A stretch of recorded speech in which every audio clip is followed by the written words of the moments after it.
Hello प्यारे बच्चों, Lakshman classes में आपका स्वागत है। हम लोग देख रहे हैं आज रसायन विज्ञान। ठीक है, रसायन विज्ञान का अनसॉल्व पेपर सन 2023 सेट 1 347 CA। तो इसका आज सोल्यूशन देखते हैं हम लोग।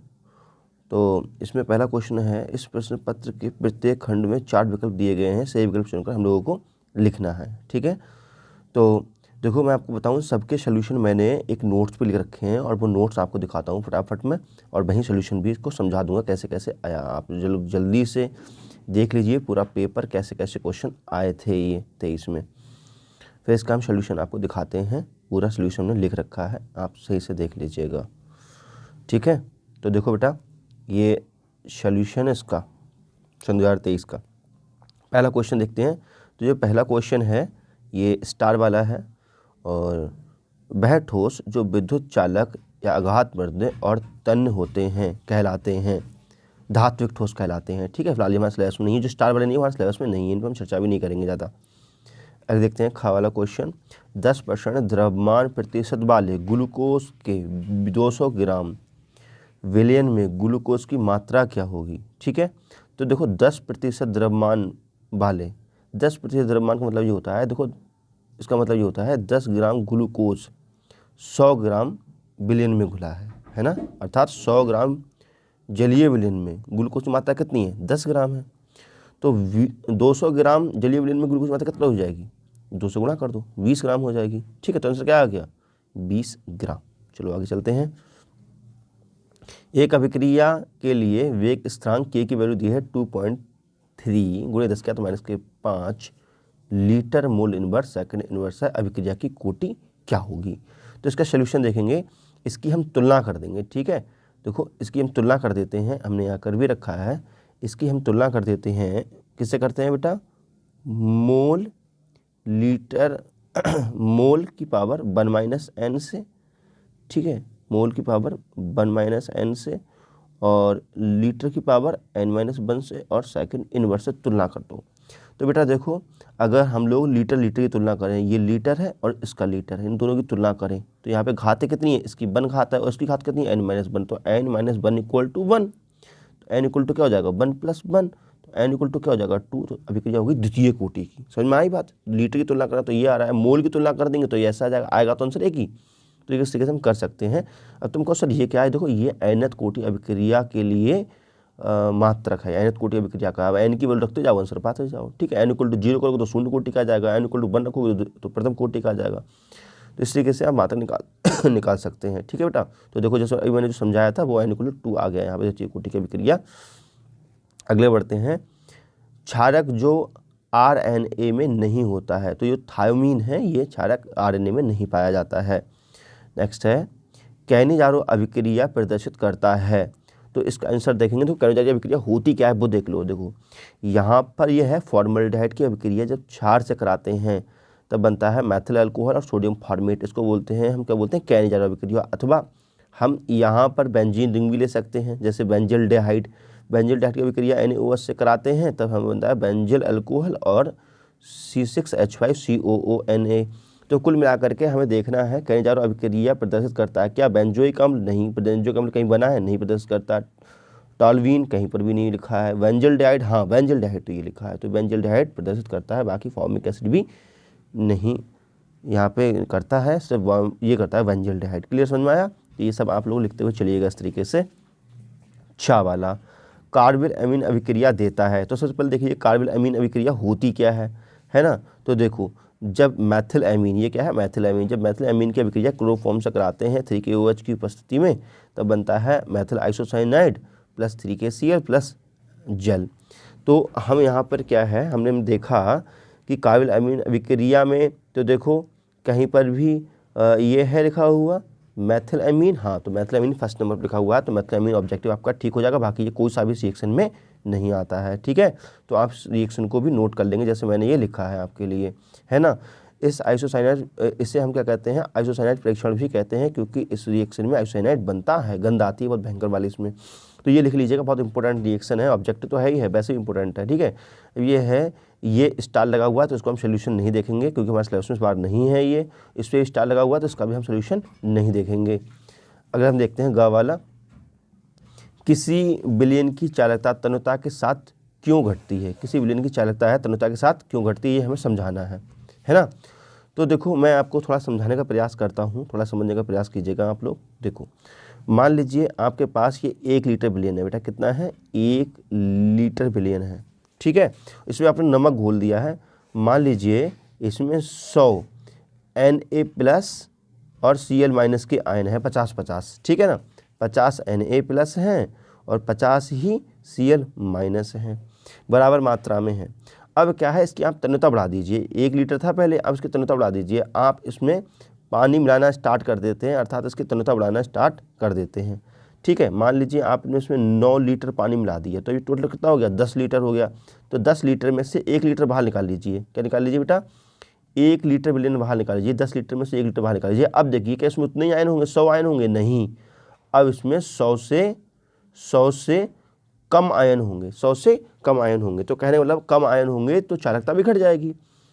जो चालकता होता है वो आयनों की संख्या पर डिपेंड करता है, जो चालकता होती है बेटा वो संख्या पर डिपेंड करती है, आयनों की संख्या पर। अब देखो जैसे पानी मिला देंगे तो 1 लीटर में फिर क्या होगा, आयनों की संख्या घट जाएगी। तो हम कह सकते हैं 1 लीटर कहो या 1 ml कह लो, मतलब एकांक बोलना है, ठीक है।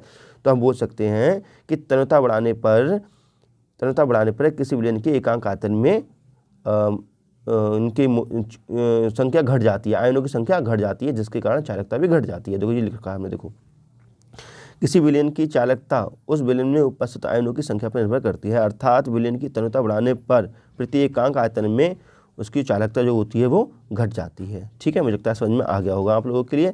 अगला क्वेश्चन देखते हैं, 298 केल्विन पर 0.20 मोलर के Cl विलयन की चालकता 0.248 सीमेंस सेंटीमीटर इनवर्स है, इसकी मोलर चालकता क्या होगी। तो देखो मैं दे रखा है K = दे रखा है 0.248, ठीक है, ये चालकता दे रखी है, और इसकी जो कंसंट्रेशन सांद्रता दे रखी है मोलर में, चाहो तो मोल प्रति लीटर लिख सकते हैं, और हमारे लिए यहाँ पर मोलर चालकता λm की वैल्यू याद करनी है। हम जानते हैं λm होता है K/C, तो हमने ये वैल्यू पुट कर दी है यहाँ पर, ठीक है। और हमने यहाँ पर देखो कैलकुलेशन की है, और यहाँ 1 लीटर बराबर इतना होता है 1000 सेंटीमीटर क्यूब। आप यहाँ से आंसर देख सकते हैं, ये आंसर हमारा प्राप्त हुआ है। अगले बढ़ते हैं हम लोग, एक प्रथम कोटि की अभिक्रिया है, ठीक है, N2O5, ये पूरे क्वेश्चन आप पढ़ लेंगे अच्छे से, पर मैं पढ़ देता हूँ। चलो, एक प्रथम कोटि की अभिक्रिया N2O5 एरो NO2 1/2O2 में 310 केल्विन N2O5 की प्रारंभिक सांद्रता 1.24 10⁻² मोल लीटर इनवर्स थी, जो 30 मिनट के पश्चात 0.20 और 10⁻² मोल लीटर इनवर्स रह गई। तो 310 केल्विन पर वेग स्थिरांक की गणना कीजिए। हमारे बेटा वेग स्थिरांक की गणना करनी है, ठीक है ना। तो देखो इसमें जो प्रारंभिक सांद्रता है R0 की जो प्रारंभिक सांद्रता बेटा कितनी दे रखी है, प्रारंभिक सांद्रता दे रखी है 1.24, ठीक है ना। थोड़ा सही से पढ़ेंगे, देखो जो प्रारंभिक सांद्रता R0 की वैल्यू ये दे रखी है, हमने ये चीज़ यहाँ पे नोट कर ली है, ठीक है।